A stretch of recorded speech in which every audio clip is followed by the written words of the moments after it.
This has been a week to really ponder the meaning of life.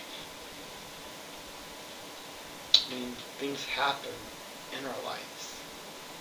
Sometimes it can be the highest mountains, and yet other times can be the deepest valleys. And the problem of evil, I guess, the problem of the roller coaster that life is, it's probably one of the greatest mysteries that humankind has ever faced. And it is something that we will never be able to answer. It's confusion, it's a misconception, just some sense of a total mystery to figure out what this life is and why it can be such a crazy mess sometimes. Now, the Christian worldview, whether I use it as a broadly speaking term, the Christian worldview answers that God is somehow in control and watching over us. After all, the story of the gospel, that which we have just celebrated this Christmas, is about Emmanuel, that the Word became flesh, the ultimate God with us, where God reached down to mankind in their suffering, in our suffering, and in our mess, and became one of us. Yet, somehow that doesn't fully answer life's questions. And for the Christian worldview, suffering is even more of a paradox. Because on the one, for the world they have is suffering happens for some reason. For us, we have this sense of suffering, but a greater sense of hope on the other side that we look to and persevere towards, hoping and believing that God will make everything okay in the end. But often, at times like this, that belief becomes a dichotomy, a paradoxical reality with our situation.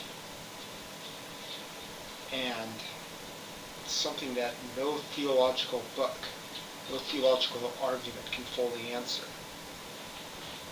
Now,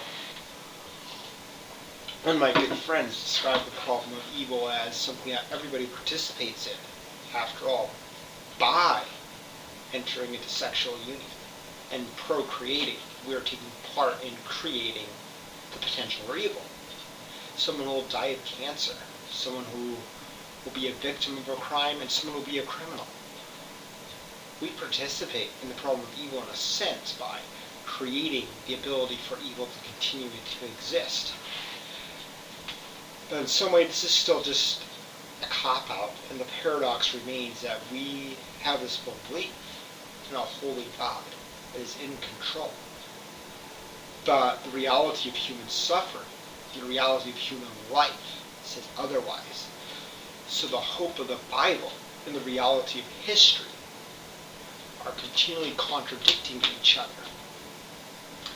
Now, being a partial Calvinist, I can look to the wonderful beginning of the tulip, the tea, and look at the total depravity of mankind as the basis for suffering.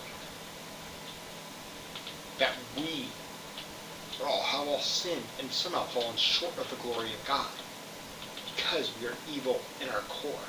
There's probably not one drop of goodness in us because, as Nietzsche said, we love in other people for what fulfills ourselves. We hang out with people that socially fulfill us, and we involve ourselves in functions, in things that socially accommodate us. But that's getting off track. The problem with evil remains that we are all evil, first and foremost. But somehow a holy God who entered into our world is supposed to counter that. And this is the hope of the mission of God, that God is for us, and that His mission and His goal is to bring hope, restoration, and healing to a broken world. For this reason, he entered into our existence to restore us. When we look at the